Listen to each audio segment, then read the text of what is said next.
ഞാൻ തൊലഹത്ത് royal custom Motors Kavannur.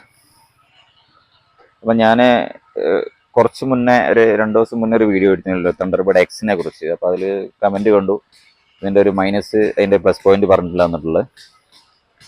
അപ്പോൾ Thunderbird എടുക്കാൻ ആഗ്രഹിക്കുന്ന ആളുകൾ ആരാണെങ്കിലും അറിഞ്ഞിരിക്കേണ്ടതായ ഒരു വസ്തുതയുണ്ട്.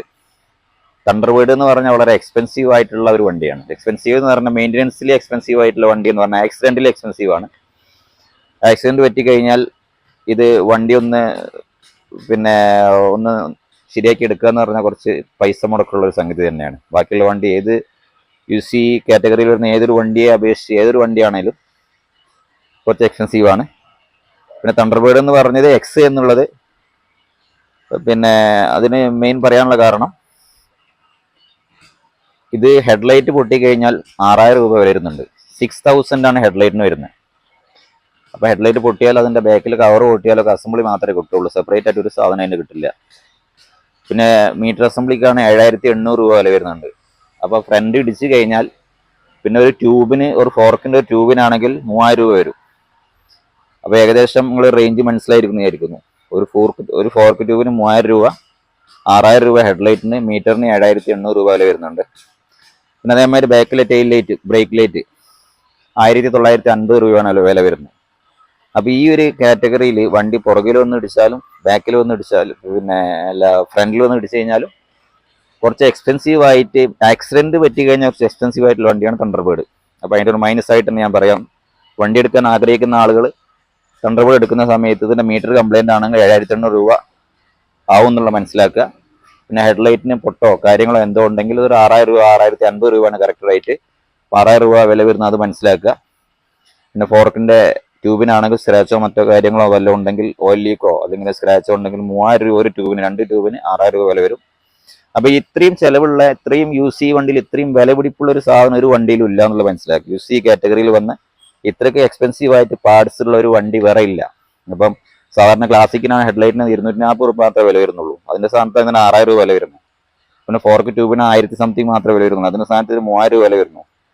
മീറ്ററിനാണ് 1000 സംതിങ് മാത്രമേ വരുന്നുള്ളൂ. പക്ഷെ ആ സ്ഥാനത്ത് ഇതിന് 7800 രൂപ വില വരുന്നുണ്ട്. അപ്പം ഇത് ഇതിൻ്റെ ഒരു ഗുണങ്ങളും ദോഷങ്ങളും പറയാൻ, ചെയിൻ എന്ന് പറഞ്ഞ സംഗതി, ചെയിൻ സ്പോക്കറ്റിൻ്റെ കാര്യം തന്നെയാണ് ഒരു മൈനസ് ആയിട്ട് പറയാനുള്ളത്. കുറച്ച് ഓടിക്കഴിഞ്ഞാൽ ഒരു മഴ ഉള്ള സമയത്ത് കുറച്ച് ചെളിയിൽ ഓടിക്കഴിഞ്ഞാൽ ചെയിന് സൗണ്ട് വരും. ചെയിന് സൗണ്ട് വന്നാൽ ക്ലീൻ ചെയ്ത് ലൂബ് അടിക്കാതെ നമുക്ക് വണ്ടി ഓടാൻ പറ്റില്ല. അതായത് അതൊരു മൈനസ് തന്നെയാണ്. അപ്പം കറക്റ്റായിട്ട് ചെയിൻ ക്ലീൻ ചെയ്ത്, നമ്മൾ മയത്തോട് ഓടുന്ന വണ്ടിയാണ്, ചെയിൻ ക്ലീൻ ചെയ്തിട്ട് ലൂബ് ചെയ്ത് വീക്കിലി ലൂബ് ചെയ്ത് ഓടുകയെന്ന് മാത്രമേ ഉള്ളൂ. വേറെ ശ്രദ്ധിക്കാനൊന്നുമില്ല. പിന്നെ തണ്ടർബേർഡ് എക്സും തണ്ടർബേർഡും തമ്മിലുള്ള മാറ്റം എന്ന് പറഞ്ഞാൽ, തണ്ടർബേർഡ് ഹാൻഡിൽ ബാർ, ഈ ഒരു ഹാൻഡിൽ ബാർ ഉപയോഗിക്കുക എന്നുള്ളത് കുറച്ച് എന്നെ സംബന്ധിച്ചിടത്തോളം, ഞാനിപ്പം ഉപയോഗിക്കുന്ന ആളാണ്, എന്നെ സംബന്ധിച്ചിടത്തോളം എനിക്ക് കുറച്ച് ബുദ്ധിമുട്ടുള്ള കാര്യമാണ്. കാരണം ലോങ് റൈഡിന് പറ്റില്ല. പക്ക ഒരു സ്പോർട്സർ ശ്രേണി, അതായത് ഒരു സ്പോർട്ടി രീതിയിൽ നിങ്ങൾ വണ്ടി കൊണ്ടെടുക്കാൻ ആഗ്രഹിക്കുന്ന തണ്ടർബേർഡ് എടുക്കുക. അതല്ല ഒരു ലോങ് റൈഡ് ആയിട്ട് നിങ്ങൾക്ക് കുറച്ചൊരു ക്രൂസിങ് മികവോട് കൂടി കുറച്ചൊരു ഫ്രീ ആയിട്ട് ഒരു വണ്ടി ഉപയോഗിക്കാനാണെങ്കിൽ തണ്ടർബേർഡിലേക്ക് പോവുക. പിന്നെ ഇതിന് സീറ്റ്സ് എല്ലാം സിംഗിൾ സീറ്റാണ് വന്നേക്കുന്നത്.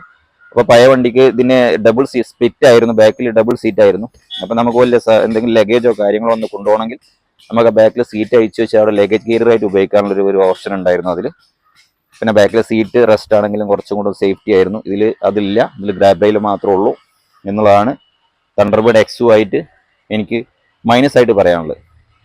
അപ്പോൾ ബാക്കിയുള്ള കാര്യങ്ങൾ എക്സ്പെൻസ്, തണ്ടർബേർഡ് എടുക്കുന്ന ആളുകൾ എന്തായാലും ഞാൻ ഈ പറഞ്ഞ കാര്യങ്ങൾ, ഇതിൻ്റെ ആ ഒരു എക്സ്പെൻസ്, പിന്നെ വണ്ടിക്കുള്ള കാര്യങ്ങൾ, വണ്ടി എഞ്ചിനും കാര്യങ്ങളും നോക്കുന്നത് കൂടെ തന്നെ ഇതിൻ്റെ ഫ്രണ്ടിലെ ഹെഡ്ലൈറ്റിൻ്റെ പാർട്ട്, മീറ്ററിൻ്റെ പാർട്ട്, അതേമാതിരി ഫോർക്കിൻ്റെ ട്യൂബിൻ്റെ പാർട്ട്, ബാക്ക് ടെയിൽ ലൈറ്റിൻ്റെ പാർട്ട്, ഇതൊക്കെ നോക്കിക്കഴിഞ്ഞാൽ അതനുസരിച്ച് നിങ്ങൾക്ക് ആ ഒരു വണ്ടിയുടെ വാല്യൂ മനസ്സിലാക്കാൻ പറ്റും. പിന്നെ ക്രൂസിങ് എന്ന നിലയ്ക്ക് ഈ ഒരു വണ്ടി പറ്റില്ല എന്ന് പറയും. ലോങ് ആയിട്ട് പോകാൻ വേണ്ടിയിട്ട് ഒരു ക്രൂസിങ് വണ്ടിയായിട്ട് ഈ വണ്ടി ഉപയോഗിക്കാൻ പറ്റില്ല എന്ന് തന്നെ പറയാം. അതിന് നിങ്ങൾ ഹാൻഡിൽ ബാർ മാറ്റി ഉപയോഗിക്കാൻ തന്നെ വേണം. അപ്പോൾ ഇതൊക്കെയാണ് കഴിഞ്ഞ പ്രാവശ്യം ഇത്ര വിശദമായിട്ട് പറയാൻ എനിക്ക് കഴിഞ്ഞിട്ടില്ല. അതായത് ഷോപ്പിൽ നിന്നായിരുന്നു വീഡിയോ എടുത്തത്, അതിൻ്റെ പോരായ്മ ഉണ്ടായിരുന്നു. പിന്നെ ഒരു ക്രൂസർ എന്ന നിലയ്ക്ക് ഞാൻ പറയുന്നത് ഹ്യോസങ് അക്കീല 650 ആണ്. ഒരു പക്ക ക്രൂസറാണ്. നമുക്ക് ഇതിൽ ഇരിക്കുന്ന സമയത്ത് തന്നെ മനസ്സിലാക്കാൻ പറ്റും. ഇതാണ് പക്ക ക്രൂസർ. അതായത് നമ്മൾ ഇതിൻ്റെ ഫുൾ ഷോൾഡർ ഫുൾ ഫ്രീ ആണ്. ഫുള്ളായിട്ട് ഷോൾഡർ ഫ്രീ ആണ്. എവിടെയും സ്ട്രെയിൻ ആയിട്ട് എവിടെ സ്ട്രെയിൻ വരുന്നില്ല, എവിടെ സ്ട്രെയിൻ വരുന്നില്ല. അപ്പോൾ ഫ്രീ ആയിട്ട് ഹാൻഡിൽ ചെയ്യാൻ പറ്റും. ഇതാണ് ക്രൂസർ വണ്ടി എന്ന് പറഞ്ഞാൽ. പിന്നെ സീറ്റ് ആണെങ്കിൽ പക്ക കറക്റ്റ് അതായത് സെറ്റാണ് സീറ്റ് ഇരുന്ന് കഴിഞ്ഞാൽ.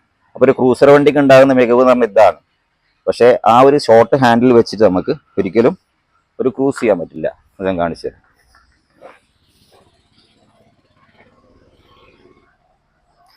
ഇതാണ് ഇതിൻ്റെ. അപ്പോൾ എൻ്റെ കൈ ഇതിപ്പോൾ സ്ട്രെയിൻ ചെയ്ത് നമുക്ക് സ്ട്രെയിൻ ഫീൽ ചെയ്യുന്നുണ്ട്, ഇവിടെ തോന്നുന്നുണ്ട്, ഇവിടെയൊക്കെ ടൈറ്റാണ്.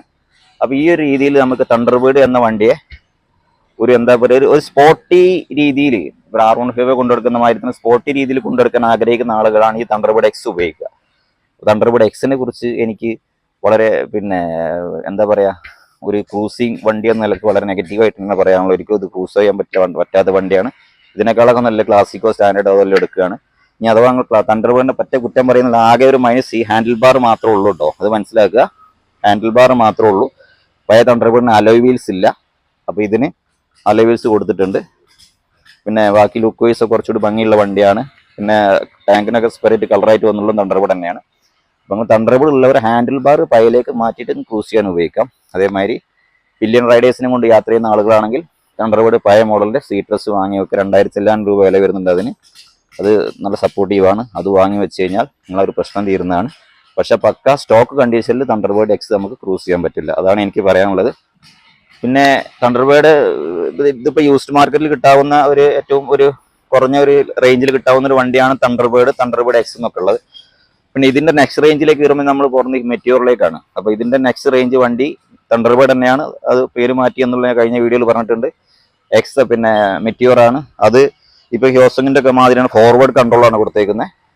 അതായത് ലിവറൊക്കെ നമുക്ക് കുറച്ച് ഫോർവേഡായിട്ട് കൺട്രോൾ ചെയ്യാനും, പിന്നെ കുറച്ച് ഹൈറ്റ് കുറഞ്ഞ ആളുകൾക്ക് എനിക്ക് തോന്നുന്നു 765 അതിൻ്റെ സീറ്റ് ഹൈറ്റ് വരുന്നത്. അപ്പോൾ കുറച്ച് ഹൈറ്റ് കുറഞ്ഞ ആൾ കൺട്രോൾ ചെയ്യാനും ഒരു ക്രൂസിങ് ചെയ്യാനും പറ്റിയൊരു വണ്ടി തന്നെയാണ് മെറ്റിയോർ. അങ്ങനത്തെ ആളൊക്കെ മെറ്റീരിയലിലേക്ക് പോകാം. അപ്പോൾ പിന്നെ ഈ നമുക്ക് പക്ക സ്പോർട്സ് ശ്രേണിയിൽ, അതായത് നമുക്കൊരു സ്പോർട്ടി ലുക്കിൽ രീതിയിലാണ് വണ്ടി ഓടിക്കേണ്ടതെങ്കിൽ തണ്ടർബേർഡ് എക്സ് എടുക്കാം. അതല്ല ഒരു ക്രൂസിങ് മികവാണ് വേണ്ടതെന്നുണ്ടെങ്കിൽ കുറച്ചുകൂടി ലോ റേഞ്ചിലേക്ക് പോകുന്ന തണ്ടർബേർഡിലേക്ക് പോകാം. അതാണ് ഈ 3 കാറ്റഗറി വരുന്നത്. ഏറ്റവും ലേറ്റസ്റ്റ് ജെ സീരീസ് വണ്ടി. ഈ ജെ സീരീസ് എന്ന അടിപൊളി വണ്ടിയാണ് മെറ്റിയോറിൻ്റെ അടുത്ത റിവ്യൂ ഞാൻ അടുത്ത വീഡിയോയിൽ ഇടുന്നുണ്ട്. അപ്പോൾ മെറ്റിയോറും ഈ തണ്ടർബേർഡ് എക്സ് ആണെങ്കിൽ അലോയ് വീൽസ് ആണ് കൊടുക്കുന്നത്. അലോയ് വീൽസിന്റെ ഏറ്റവും വലിയ അഡ്വാൻറ്റേജ് എന്ന് പറഞ്ഞാൽ വണ്ടിക്ക് റോഡിൽ ഭയങ്കര സ്റ്റെബിലിറ്റി ആയിരിക്കും. റിം ആകുമ്പം വീൽ സ്പോക്സ് ആകുമ്പോൾ അലൈൻമെന്റ് തെറ്റിയിട്ട് അല്ലെങ്കിൽ ബാലൻസ് തെറ്റിയിട്ടൊക്കെ ഒരുപാട് വൈബ്രേഷൻ കാര്യങ്ങളൊക്കെ ഉണ്ടാവാറുണ്ട്. അപ്പോൾ അലോയ് വീൽസ് ആകുമ്പോൾ ആ ഒരു കാര്യത്തിൽ ടയർ കറക്റ്റ് അലൈൻമെന്റ് കറക്റ്റ് പിന്നെ റൗണ്ടിലാണ് കറക്റ്റ് ഇതിലാണ് ഫിറ്റെങ്കിൽ ടയർ വണ്ടി സ്റ്റഡി ആയിട്ട് വണ്ടി റോഡിൽ നിൽക്കുന്ന അലോയ് വീൽസിന്റെ ഏറ്റവും വലിയ പ്രത്യേകത. എനിക്ക് തോന്നിയിട്ടുള്ള കാര്യം അതാണ്. അലോയ് വീൽസിന്റെ വണ്ടി ഓടിക്കുന്നത് ഭയങ്കര നമുക്കൊരു വൈബ്രേഷൻ ഉണ്ടാവും. വൈബ്രേഷൻ വളരെയധികം കുറയും. പിന്നെ ടയർ വെട്ടിയിട്ടുള്ള ഒരു റിമ്മിന്റെ വീല് വെട്ടിയിട്ടുള്ള ആ ഒരു ഇറിറ്റേഷൻ ഉണ്ടല്ലോ, അത് തീരെ ഉണ്ടാവില്ല. അപ്പോൾ സ്പോക്ക് വീലിന് കറക്റ്റായിട്ട് അലൈൻമെന്റും ട്യൂണിങ്ങും ഒന്നും ചെയ്യാത്തതുകൊണ്ട് തന്നെ അത് വല്ലാതെ വണ്ടികൾ കാണാറുണ്ട്. അപ്പോൾ അത് വലിയൊരു കാര്യം തന്നെയാണ്. അപ്പോൾ അലോയ് വീൽസ് എന്നുള്ളത് പഴയ വണ്ടി ഉപയോഗിക്കുന്ന ആളുകളൊന്ന് അലോയ് വീൽസ് ആക്കി കഴിഞ്ഞാൽ അത് തണ്ടർബേർഡ് എക്സ് രീതിയിലേക്ക് കൊണ്ട് മാറ്റിയെടുക്കാൻ പറ്റും, പഴയ തണ്ടർബേർഡ് ഉപയോഗിക്കുന്ന ആൾ. അപ്പോൾ തണ്ടർബേർഡിന്റെ കാര്യങ്ങൾ എനിക്ക് ഇത്രയാണ് പറയാനുള്ളത്. അപ്പോൾ അടുത്തൊരു വീഡിയോ വീണ്ടും കാണാം. Thanks for watching.